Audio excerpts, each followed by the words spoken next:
Welcome to our podcast. I'm Jeff Pelletier. The purpose of our podcast is a simple question. Why is Israel important? Over the next many episodes, my partner Neil Johnson and I will seek to answer this question. There are just barely over 14 million descendants of Abraham, Isaac, and Jacob in the world today, and about 5.5 million of them live in Israel. The rest are scattered across and among the nations. For the sake of our podcast, Israel is both a country and a people.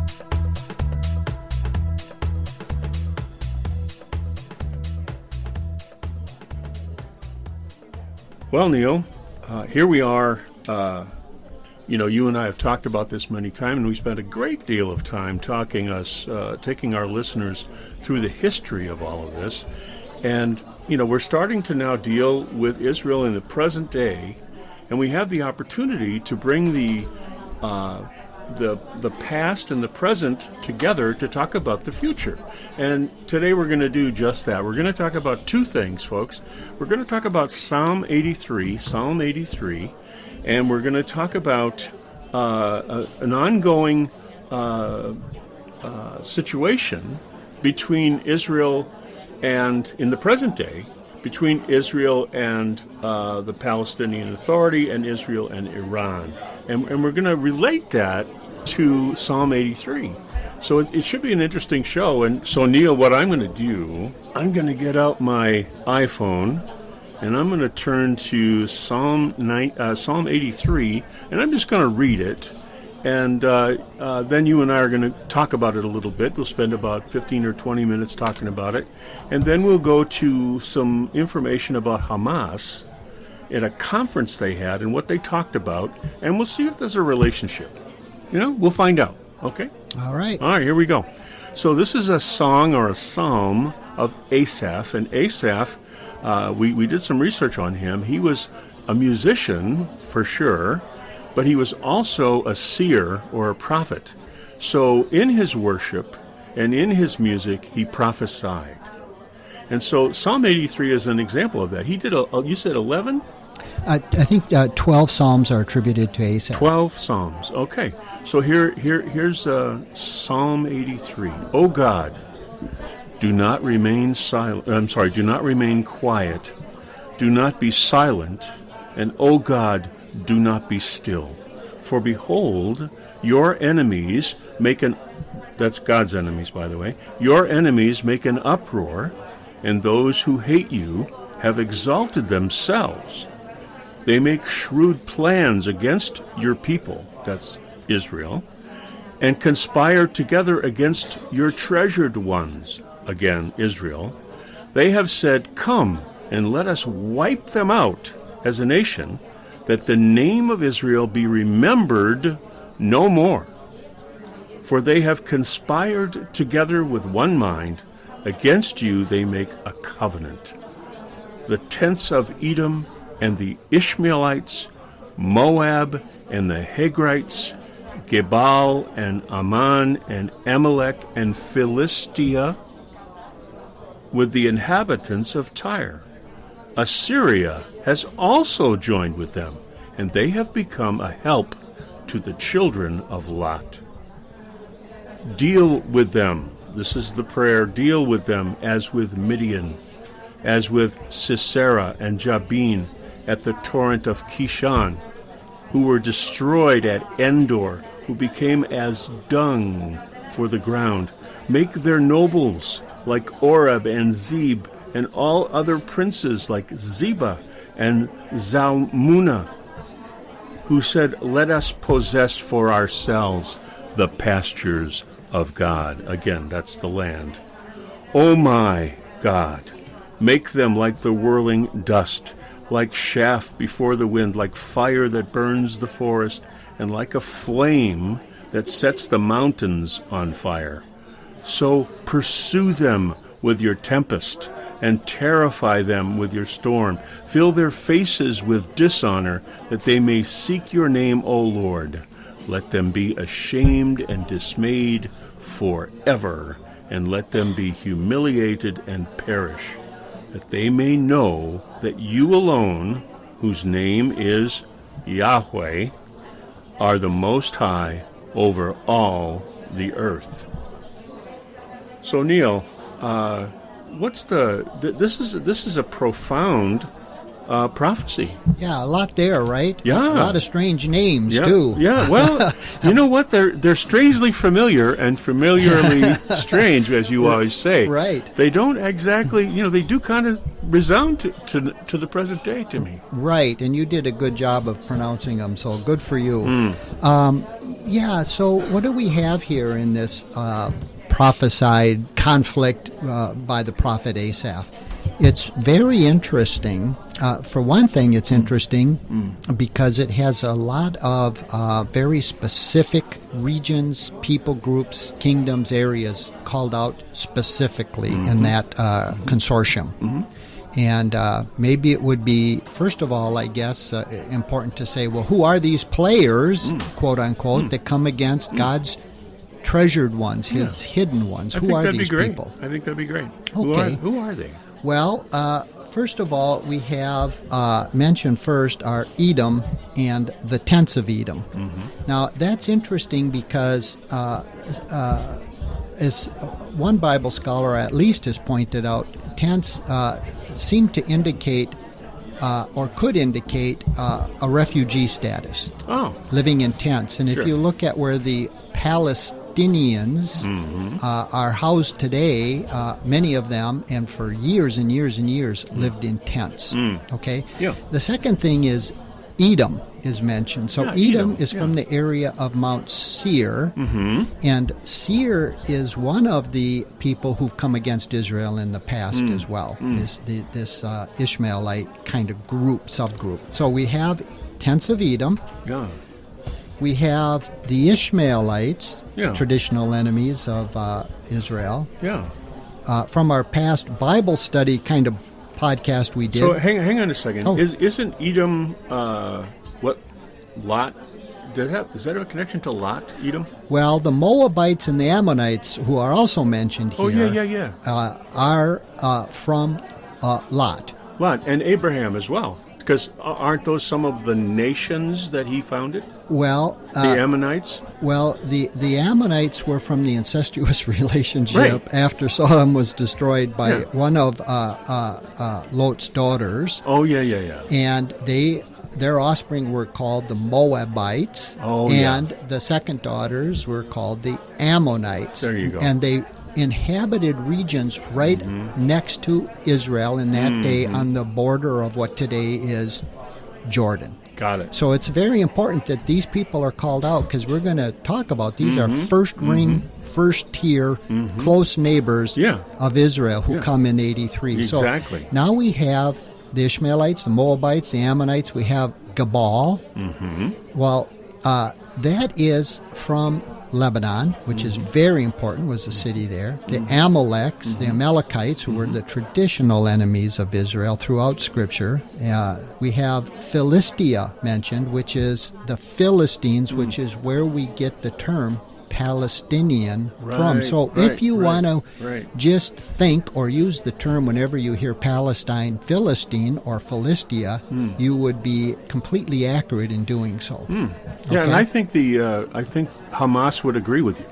Well, they do for political purposes. They often associate Yeah. with being the Philistines. Yeah. They say they are the original Philistines. Yes.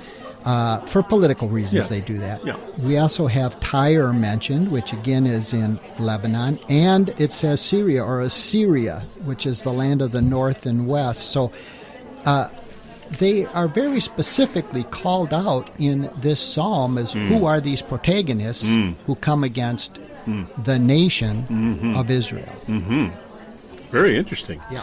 Okay, so the purpose of this psalm is Asaph is prophesying, right, about what will happen, and praying in worship to God to protect Israel, right? Right, exactly right. It's known as an imprecatory prayer, meaning I'm pouring out my soul for help and for deliverance.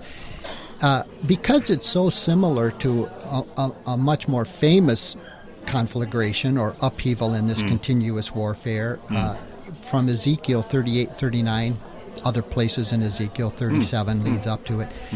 People conflate these two wars, these two upheavals often, and that's important not to do that, because we just read that here in Psalm 83, this upheaval, this conflagration, they specifically mention people that are not mentioned at all in the Gog-Magog War, as it's called, Ezekiel 38, and that's very important. They're mentioned here by name as coming to destroy the treasured ones, wipe out Israel, but in the other war, they're not mentioned at all, and that's crucial to understand that difference.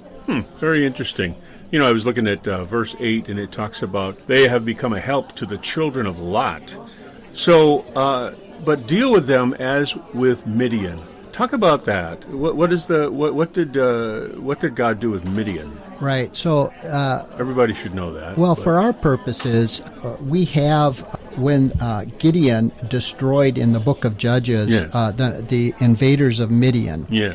And it talks about some of these names that you read, and did a good job, actually, when it talked about Sisera, the general, to Jabin. He was a king at Hazor, as I recall. I hope I'm right about that. Yep. These were players, these were characters in that assault of the Midianites in the book of Judges, as recorded how Gibeon defeated them.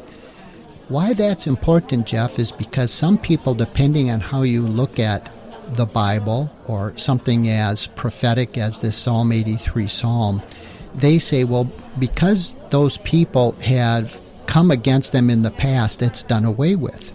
In other words, we can see that under Jehoshaphat in 2 Chronicles 20, some of this group had done like a pre-show of this invasion, and they were defeated. We can also see that Seir, Edom, synonymous, Moab and Ammon had come against Israel in the past as well. And so some people, if they have a historicist view, which means you look at things as already been fulfilled or completed or done, we don't do that for a number of reasons. We say those were all pictures and types, which we always try to explain. To understand Scripture, you must know that there's a culmination of everything, the finale, but there's all kinds of continuing pictures, types, and events, names, numbers, dates, locations. And a really great example of that, Neil, during the Ottoman Empire, it was an Islamic war, right? Wasn't it? Was it not? Well, they were very much, yes, they are Islamic, for sure. Yeah. They were called the sick man of Europe for a long, long time, and they controlled the Middle East. They controlled the Middle East, right? And when they controlled the Middle East, Israel was, in a sense, no more. Correct. Jerusalem still existed. Correct. Occupied by Jews. Correct. Still. That's right. Not controlled, but occupied. Yes, indeed. We talked about Hebron in the last episode. Indeed. Always the oldest Jewish residence. Okay, so all of that is Jerusalem did not exist. It's always existed. There's always been Jews there. Right. Right. But the Ottomans or the Turkish Empire controlled it for a long time. Yeah, for about almost 500 years, I think. And before that, many other empires, including the Christian Crusader Empire, controlled it for 200 years. So here's my point. This is a very powerful point. Folks, I want you to hear this, because we're looking at this psalm here, Psalm 83, right? So Israel is basically dormant. Okay, as a nation, it's dormant for a really, really, really, really long time. 2,000 years. Right? And then, all of a sudden, something happens in the world, right? There's an awakening of interest in Israel, right? And World War II happens, right? And France is involved, and England is involved, and yada, yada, yada. The next thing we know, Israel is back. Correct. In 1948. Correct. And here's the key. Immediately, these same nations rise up against it. Yeah, that's the 1948 war. Immediately. That's right. These very nations, that's in Psalm 83, and like them, and nations like them, rise up against Israel and try to crush it. Right. Right away. Yeah, immediately. Immediately. Yeah, so there's no, I mean, if you don't get that, this is Psalm 83, right? Right. And they've been doing it off and on, right? Yeah, 67 war, the Yom Kippur War. Precisely. Trying to eliminate it. That's right. And Iran's nuclear program is all about That's right. vaporizing Israel. Yeah.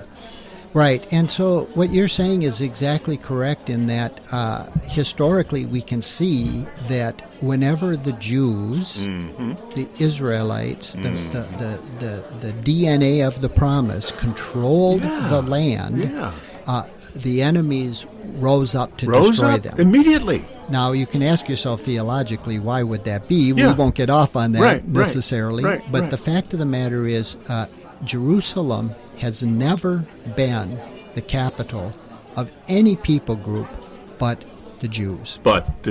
It has only been the capital of the Jews. Now, today, the tents of Edom, if you will, the Philistines, if you will, the Palestinians want to make Jerusalem their capital, but it has never been the capital of any people group, even when the Jews were occupied by foreign Gentile armies. Interesting. Yeah, so you have to say that Jerusalem has only been entrusted to the Jews to have that power of control over the holy city. It's never been given to any other group. So even in your reference of the Ottomans, while they controlled the overall and much more area, Jerusalem was a backwater village of poverty that was made up of Jews, Christians, and Muslims in equal numbers. We know that from reading accounts of people who traveled the land in those days and said, man, it's a denuded area. There's nothing here. Nothing grows. It's a backwater province. It's a nothing. What's the promise? So, as we've said before, when people in that day, say the turn of the century, saw Israel, you can't blame them for saying, there's just no way this could ever be this vibrant economic powerhouse with this powerful military. It could never happen. It can never happen. It can never happen. But as we said, Ezekiel says, can a nation be born in a day? Can these dry bones from the Holocaust of Europe, the Gentile nations, can they live again? And so for our purposes, while Psalms 83 has many correlations to past wars and events, it has many correlations to the Gog-Magog war of Ezekiel, it is a standalone, separate conflagration in this continuing assault. It's continuing. Yes. It's a continuing assault until the end of the end. Correct. Right? Correct. And so when we read this, we are, in a sense, making the text alive and saying, no, it's still going on. And we're going to talk about, in a minute or so, we're going to talk about an actual document from Hamas. Oh, yes. That proves that this is still going on. Well, it's as we said, it's a mindset. It is a spiritual understanding of the world, if you will. I always refer to it as our ant farm, our snow globe, this little place in the cosmos, in this dimension that we're bound by, that we understand, and we try to make sense out of it. And you have conflicting viewpoints. You have what we call a Sons of Light from the Dead Sea Scrolls, if you will, a Judeo-Christian God, overarching God Most High, as 83 says, that they'll know the Most High, Yahweh, over all the earth. All the earth, yeah. Or what's called the Sons of Dark, who also think they are the righteous ones, because it says they think they're the righteous ones, but they want to destroy, wipe out, and utterly obliterate the remembrance of the people called Israel or Jews and the land called Israel. So here's a conflict for us in the psalm for a Christian. Okay, it's in verse 17.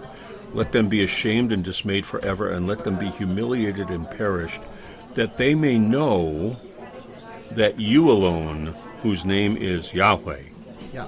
that they may know that you alone, whose name is Yahweh, are the Most High over all the earth, not Allah. That's the conflict, right? One would say Allah, the other one would say Yahweh, right? And it's one or the other. They are both saying, right? They are both saying that one or the other is the Most High. Right. And at some point, it's going to be sorted out. The point of this psalm is that while these nations are definitely in our day Islamic nations, it could have been, just for the sake of hypotheticals here, that say Hindu God and they were reigned supreme, and they were the ones surrounding Israel today. Or an Egyptian god. Or Egyptian. Yeah. It doesn't matter, but Right. but for our purposes, we can see aligning today very clearly by any secular account that these Islamic nations are there. They're surrounding Israel. They're the first tier, first ring people that are specifically called out in this psalm. So the fact is, That's a coincidence. there's all kinds of competing thoughts out there and all kinds of gods to follow, but what does the psalmist say here, who was a prophet Yes. and who was prophesying Yes. in his prayer In his prayer. and in his worship In his to God? worship, yes.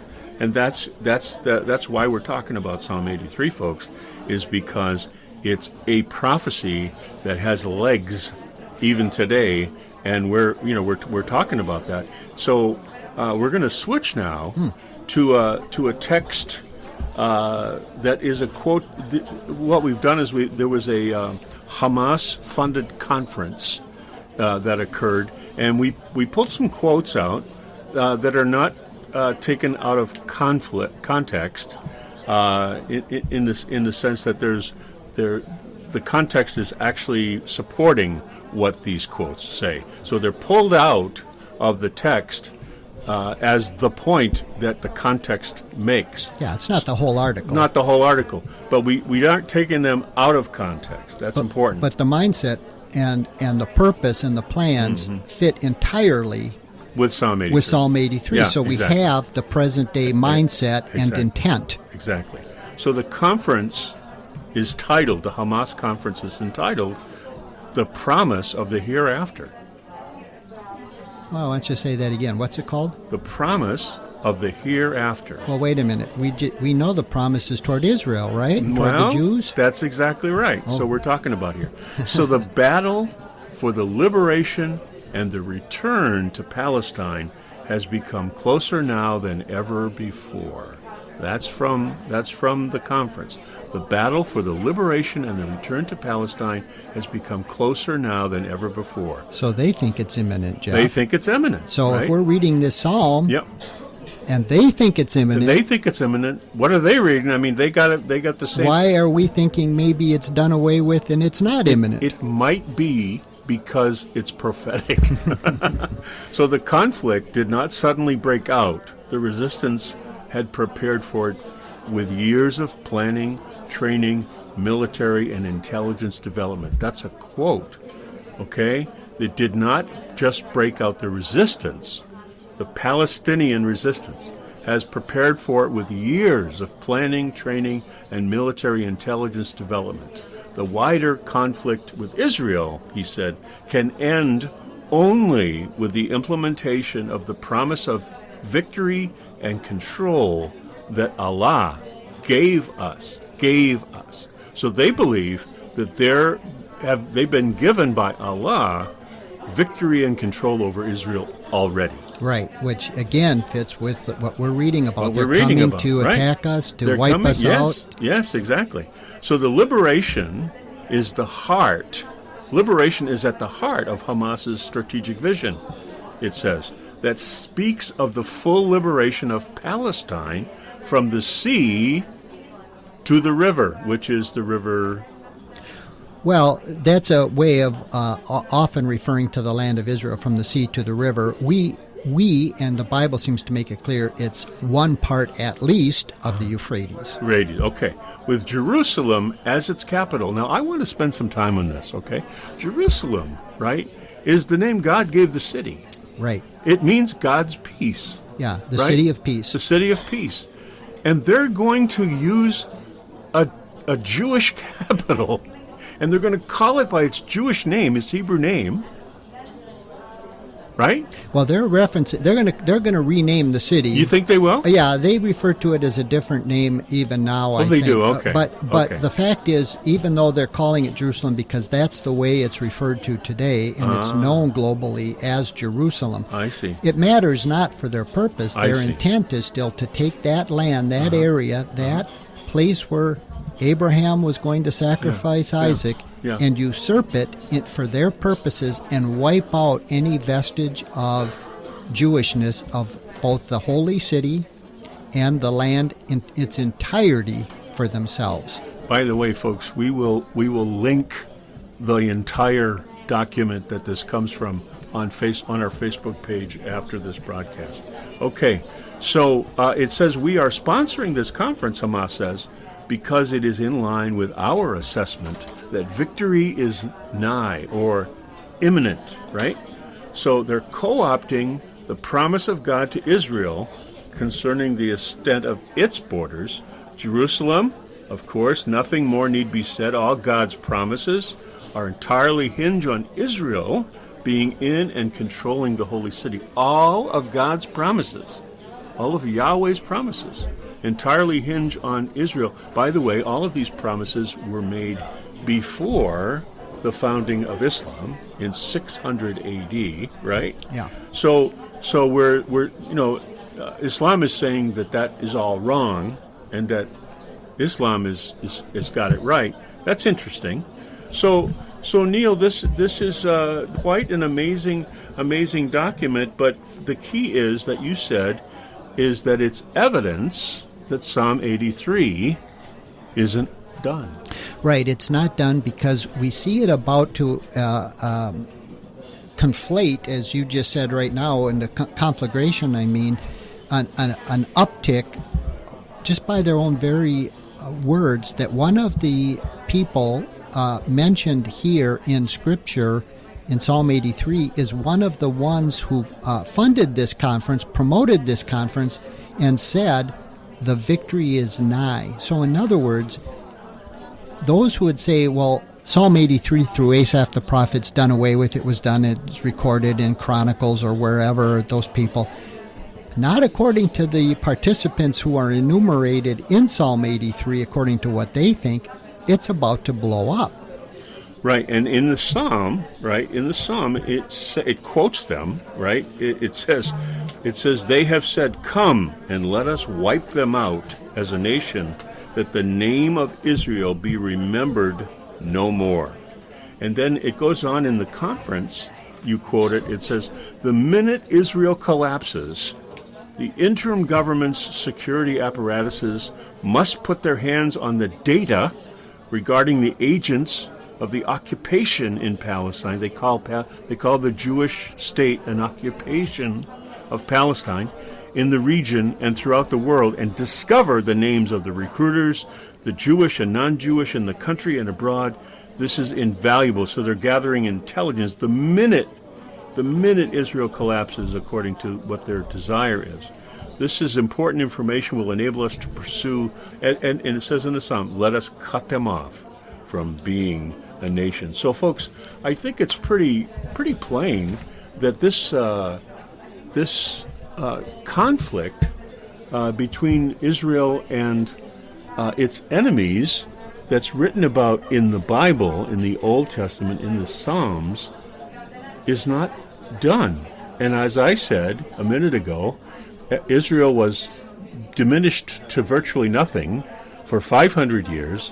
The minute they reform, they're trying to kill them. They're trying to destroy it. Right. So we've had, from the Roman destruction of Israel, virtually with the destroying of the temple, virtually we've had 2,000 years of the times of the Gentiles, various occupation forces, you pointed out, the Ottomans, but various people have occupied the land. Never has Jerusalem been a capital but under the Jews.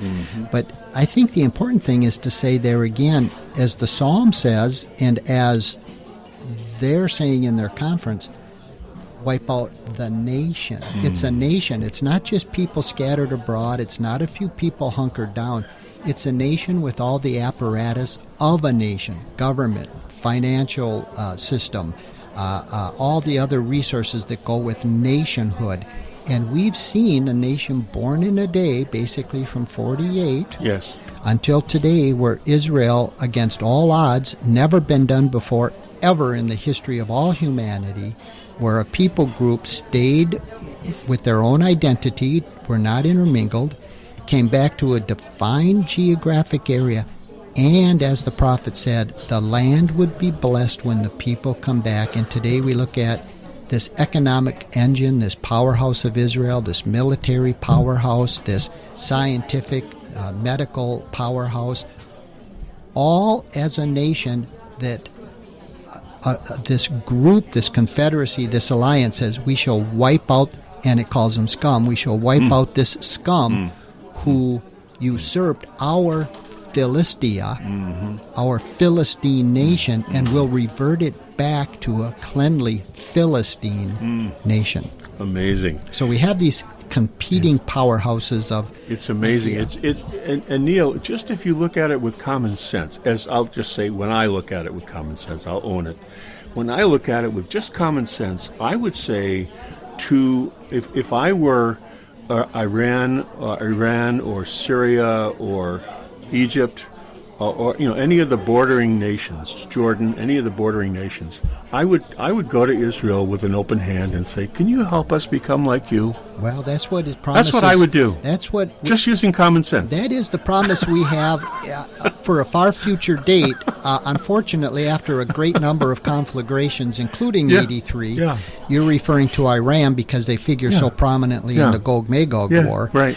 But as we also have pointed out, Jeff, and it really is important based on what you said, all these armies around Israel today that come in this 83 are Iranian proxy armies. Yes. So while this and why do you call them proxies? Because they do the bidding of. They're not in the Iranian military scheme. Right. But they're funded by Iran. They're taught by Iran. Their overlords are Iran and their military. So it's what's known as a proxy. In other words, for all intents and purposes, you are a proxy army of Iran, but you do not wear the Iranian uniform, and so on.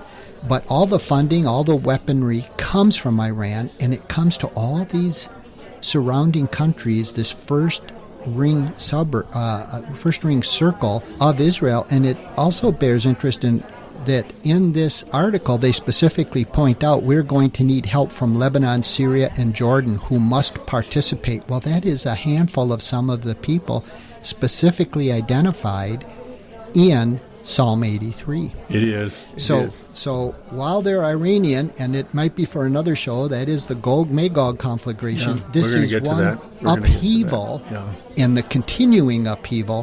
And as you said, why would they use common sense? Well, if your worldview is that you are right and they are wrong, you only have the two choices you enumerated. Then the demon, the fallen angel, Satan, must be more powerful than my God. That's right. That's unacceptable, just like it would be for us. Yeah. Or maybe more dastardly, their version is correct in that the real God is with them and we're following a false God. And that's equally as unacceptable. And hence you have the unrelenting contest between these opposing cosmic viewpoints that inevitably have to crash, have to come into conflict. And Psalm 83, again, is one of those upheavals in this vast, continuous struggle for Jewish survival. Because for our point, Jeff, as you pointed out, as believers in the Jewish documents that comprise the Bible, if anything happens that contradicts them, in other words, if this plan by whomever, Islam, leftists, whoever who want to destroy Israel, came to fruition, all of the promises that we hold dear and hope for as Christians would be to none effect. They would be done for. It all hinges on the fact that the Messiah, Jesus, comes back to a Jewish Jerusalem, to Jews who call out Baruch haba b'shem Adonai, right? Blessed is he who comes in the name of the Lord. Yes. All of the promises, all of the salvation promises hinge on that fact. Why do you think it's the central epicenter of the cosmic conflict, of which Psalm 83 is one of the high points that jumps up? Christians, followers of Jesus in this audience right now, you may disagree. You may have these different views of end times, blah blah blah. I mean, you may. It's fine, but you have to look at yourself. And and if you're sympathetic to the Palestinians, God bless you. I mean, it's an awesome thing. I don't want anybody to be harmed unnecessarily. But in war, people die, and when you fight one, it's not clean. It's messy. But my point is this: if you have all these different views, when you read the last two chapters of Revelation, the Revelation of John, when you read the last two chapters, you have to ask yourself, is this future? Is this going to be? And if you agree, and I haven't run into a Christian yet who thinks that the last two chapters have already happened. It's pretty mystical. It's pretty amazingly wonderful what happens. If you believe that, then you have to say, what's the name of the city that comes down from the sky? It's named Jerusalem. Yeah. It's named Jerusalem. Correct. Yeah.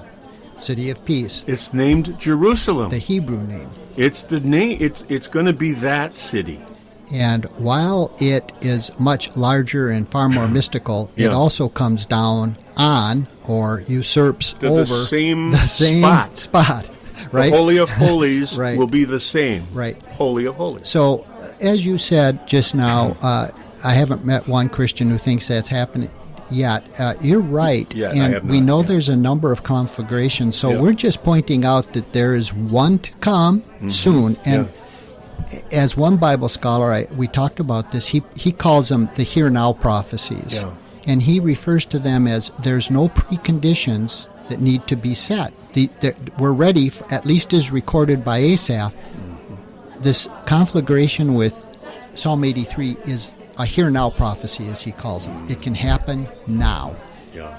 The Ezekiel Gog-Magog prophecies, where none of these belligerents are listed, there's a number of things in that prophecy that have to yet transpire before that could be a here-now. So in other words, Psalm 83 is a here-now. That doesn't mean this afternoon or tomorrow even, although we don't know. We don't know. But there's nothing that needs to be, there's nothing in the recording that says, oh, but that's still out of line, so that has to happen. Oh, but that's not lined up, so that has to happen. In fact, the opposite is true. As you read the psalm, right? It clearly can be, and I think will be.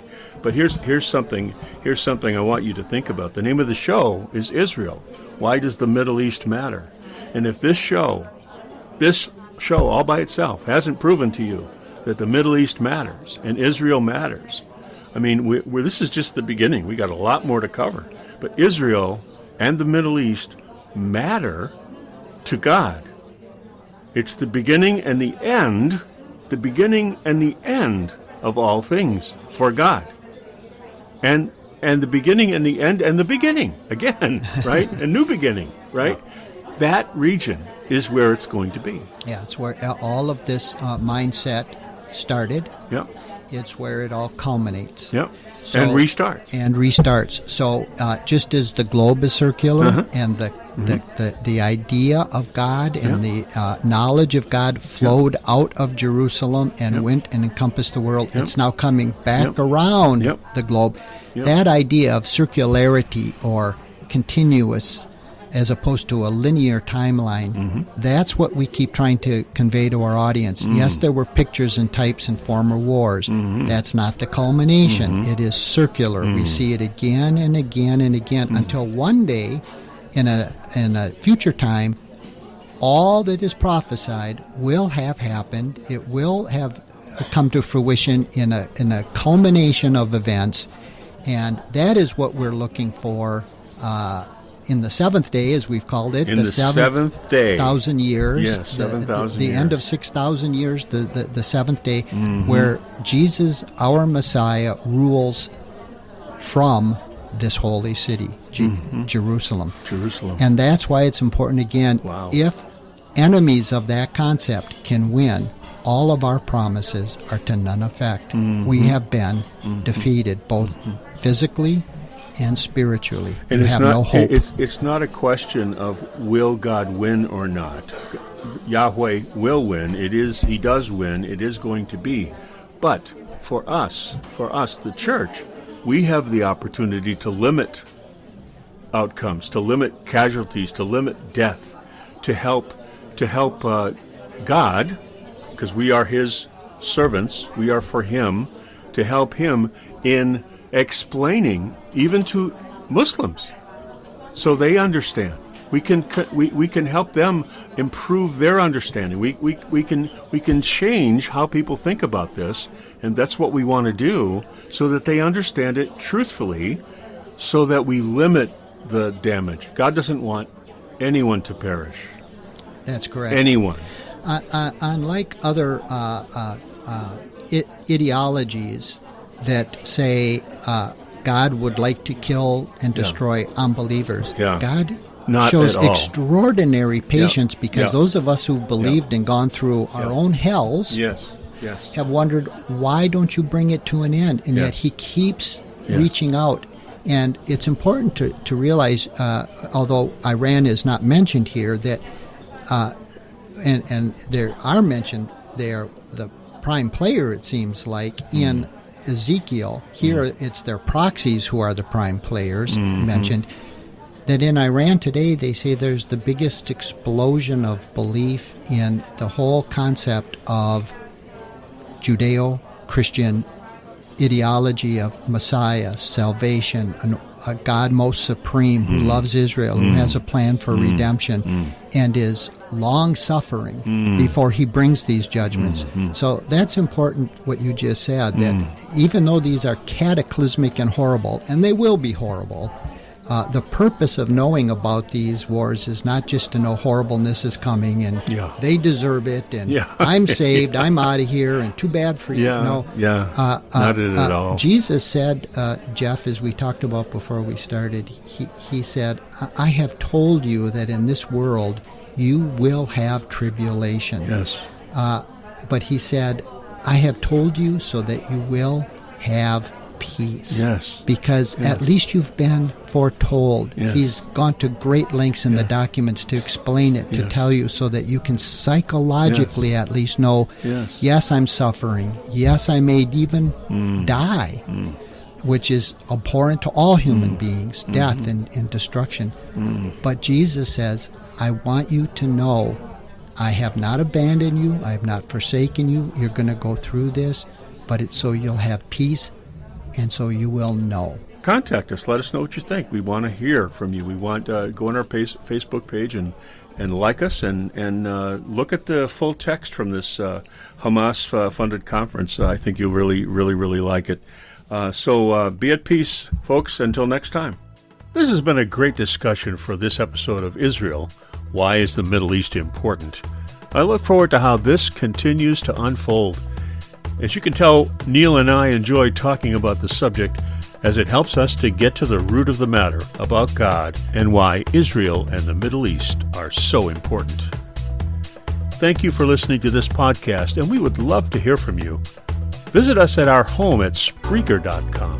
Israel, why is the Middle East important? That's Spreaker.com. Israel, why is the Middle East important? And you can find us on Facebook using that same title. And you can email us at whyisthemiddleeastimportant@gmail.com. That's whyisthemiddleeastimportant@gmail.com. Love to hear from you. If you like what you hear, please invite your friends to the conversation.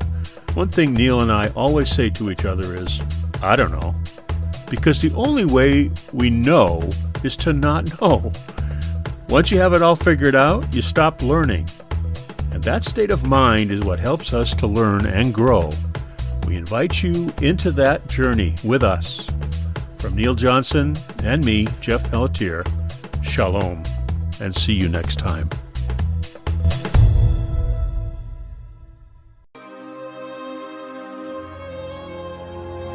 יברכך אדוני וישמרך,